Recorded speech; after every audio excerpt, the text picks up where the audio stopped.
Convertirse en estudiante. No permitamos que el fantasma de ningún hombre regrese aquí y diga que lo decepcionó su entrenamiento. Inscripción en la Academia de Capacitación del Departamento de Bomberos de Nueva York. Un día de abril de comienzos de los años 80, la pesadilla de un guitarrista se convirtió en el sueño de otro, su trabajo soñado. Sin advertencia alguna, los miembros de Metallica, la banda alternativa de rock pesado, se reunieron antes de una sesión de grabación en una bodega decrépita de Nueva York y le informaron al guitarrista Dave Mustaine que ya no haría parte del grupo. Con pocas palabras, le entregaron un tiquete de autobús de regreso a San Francisco. Ese mismo día, un guitarrista joven promedio, Kirk Hammett, en sus primeros 20 y miembro de una banda llamada Exodus, recibió una oferta para ese mismo trabajo. Arrojado a una nueva vida, unos pocos días después se presentó en su primer espectáculo con la banda. Uno podría pensar que este fue el momento que Hammett llevaba esperando toda su vida. Y es cierto, aunque solo era conocida en pequeños círculos en aquel entonces, Metallica era una banda que parecía destinada a alcanzar el éxito. Su música ya había comenzado a correr los límites del género del metal y sus seguidores ya habían comenzado a reverenciarla. En pocos años, Metallica se convertiría en una de las bandas más importantes del mundo y con el tiempo llegaría a vender más de 100 millones de álbumes. Fue por esa época que Kirk llegó a lo que debió haber sido una revelación muy aleccionadora, que a pesar de los años que llevaba tocando y de haber sido invitado a tocar con Metallica, no era tan bueno como quisiera ser. En su casa en San Francisco, buscó un profesor de guitarra. En otras palabras, a pesar de unirse al grupo de sus sueños y convertirse literalmente en un profesional, Kirk insistió en que necesitaba más instrucción, que todavía era estudiante. El profesor que buscó tenía la reputación de ser un maestro de maestros y trabajar con prodigios musicales como Steve Vai. Joe Satriani, el hombre que Hammett eligió como instructor, llegaría a ser conocido como uno de los mejores guitarristas de todos los tiempos y a vender más de 10 millones de discos de su música singular y admirable. Con su estilo de interpretación y las clases que impartía en una pequeña tienda de música en Berkeley, Satriani constituyó una elección muy particular para Hammett.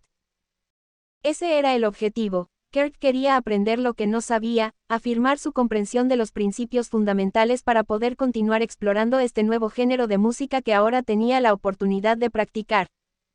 Satriani identifica con claridad lo que le faltaba a Hammett. Ciertamente no era talento. Lo principal con Kirk era que era un guitarrista verdaderamente bueno desde que entró por la puerta. Ya tocaba la guitarra principal, y podía desmenuzar las piezas. Tenía una mano derecha estupenda y conocía la mayoría de los acordes. El único problema es que no sabía tocar en un ambiente en el que tuvo que aprender todos los nombres y cómo conectar todo. Eso no significa que sus sesiones fueran una especie de grupo de estudio divertido. De hecho, Satriani explica que lo que distinguía a Hammett de los otros era su disposición a soportar la clase de instrucción que los demás no estaban dispuestos a recibir. Era un buen estudiante. Muchos de sus amigos y contemporáneos tenían la tendencia a salir corriendo y a quejarse, pues pensaban que yo era demasiado severo como profesor. El sistema de Satriani era sencillo, habría lecciones semanales que el estudiante debía aprender, y si no lo hacía, significaba que estaba haciéndole perder el tiempo a todo el mundo y no debía molestarse en volver. Así que, durante los 2 años que siguieron, Kirk hizo exactamente eso.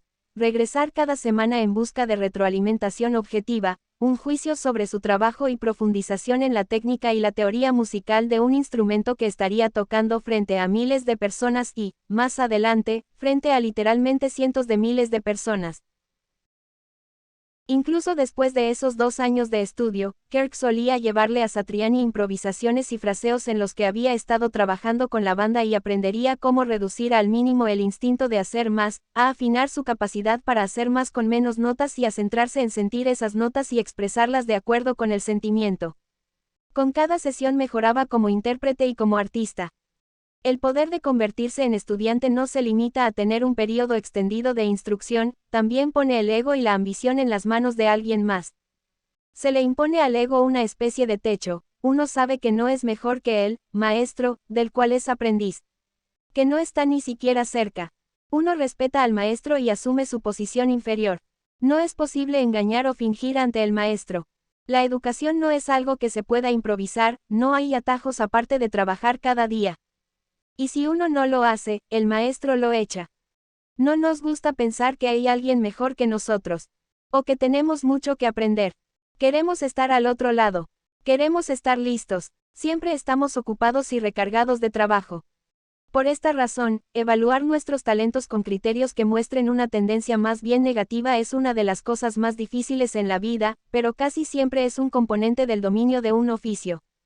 Pretender que sabemos es nuestro vicio más peligroso, porque nos impide mejorar.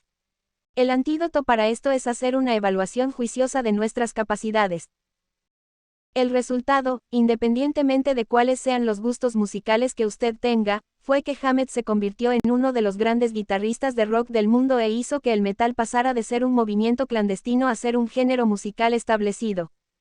Adicionalmente, gracias a estas lecciones, Satriani mismo afinó su técnica y también se convirtió en un mejor guitarrista.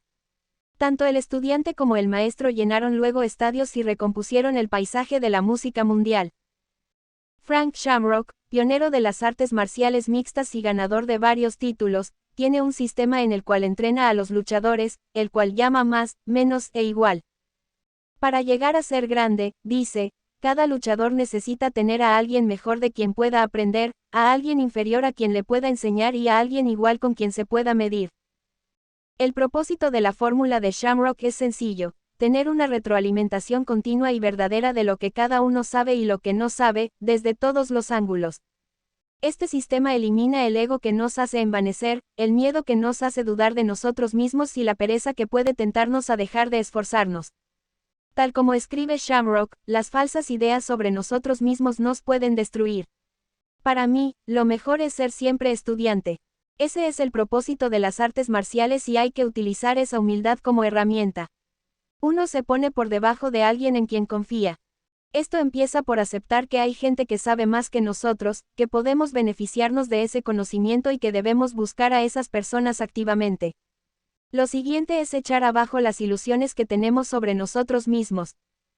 Pero la necesidad de mantener la mentalidad del estudiante no se limita al campo de la lucha o la música. Un científico debe conocer los principios esenciales de su ciencia y los descubrimientos que están teniendo lugar en la periferia. Un filósofo debe tener un conocimiento profundo y también ser consciente de lo poco que sabe, como afirmó Sócrates. Un escritor debe ser muy versado en el canon literario, pero también leer y dejarse sorprender por sus contemporáneos. Un historiador debe conocer la historia antigua y moderna, así como sus particularidades. Los atletas profesionales tienen equipos de entrenadores e incluso los políticos poderosos tienen asesores y mentores. ¿Por qué? Para volverse grandes y mantenerse así, todos ellos deben saber lo que hubo antes, lo que está sucediendo ahora y lo que vendrá después.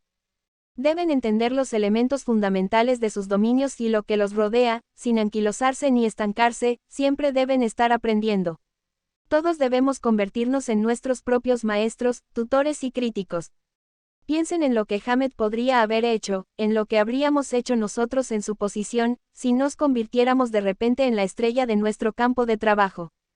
La tentación es pensar, lo logré. Ya llegué a la meta. Echaron al otro guitarrista porque no es tan bueno como yo. Me eligieron porque yo tengo el talento que están buscando. Si Hammett hubiese hecho eso, probablemente nunca habríamos oído hablar de él ni de la banda. Después de todo, hay muchísimos grupos de metal de los 80 que han caído en el olvido. Un verdadero estudiante es como una esponja. Absorbe lo que sucede a su alrededor, lo filtra, retiene lo que le interesa.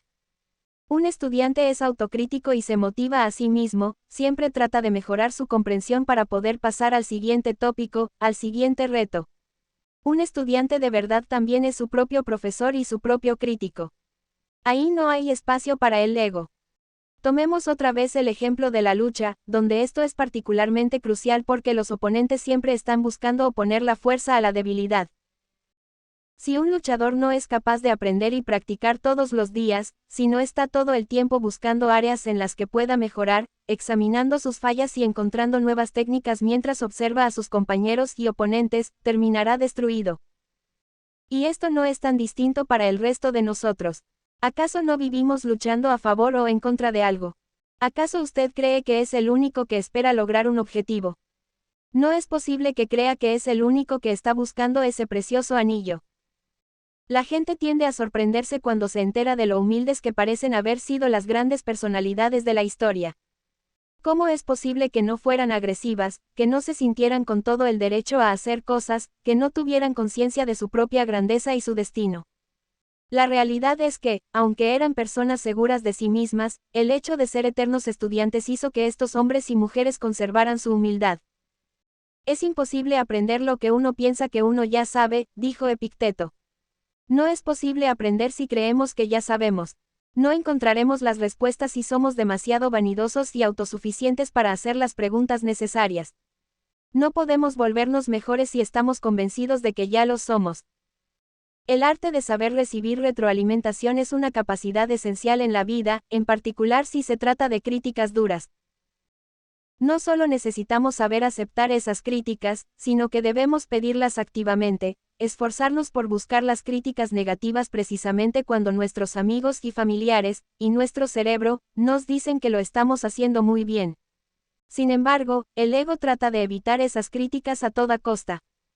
¿Quién quiere regresar a la época del entrenamiento remedial? El ego piensa que ya sabe cómo hacer las cosas y quiénes somos, es decir, cree que somos espectaculares, perfectos, genios realmente innovadores. Al ego le disgusta la realidad y prefiere hacer sus propias evaluaciones.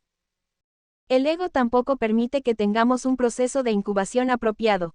Llegar a ser lo que queremos llegar a ser suele requerir largos periodos de oscuridad, de sentarse a luchar con algún tópico o paradoja. La humildad es lo que nos mantiene ahí, preocupados por no saber suficiente y conscientes de que debemos seguir estudiando. El ego se apresura a llegar al final, piensa que la paciencia es para los perdedores, pues la considera, equivocadamente, una debilidad, y supone que somos suficientemente buenos para demostrarle nuestro talento al mundo. Cuando nos sentamos a poner a prueba nuestro trabajo, cuando hacemos nuestra primera argumentación profesional, cuando nos preparamos para abrir nuestra primera tienda, mientras observamos el público que asiste al último ensayo general, el ego es el enemigo pues no ofrece una retroalimentación perversa, desconectada de la realidad. Es defensiva, en un momento en que no podemos darnos el lujo de ser defensivos. Nos impide mejorar diciéndonos que no necesitamos mejorar. Luego nos preguntamos por qué no obtuvimos los resultados que queríamos, por qué otros son mejores y por qué su éxito es más duradero. Hoy en día los libros son más baratos que nunca. Hay cursos gratuitos. El acceso a los maestros ya no es una barrera, la tecnología ha derribado ese obstáculo. No hay excusa para no educarse y, como la información que tenemos a nuestra disposición es tan amplia, tampoco hay excusas para no terminar el proceso. Los maestros que tenemos en la vida no solo son aquellos a los que les pagamos, como Hamed le pagaba a Satriani. Tampoco tienen que hacer parte de un dojo de entrenamiento, como en el caso de Shamrock. Muchos de los mejores maestros son gratuitos.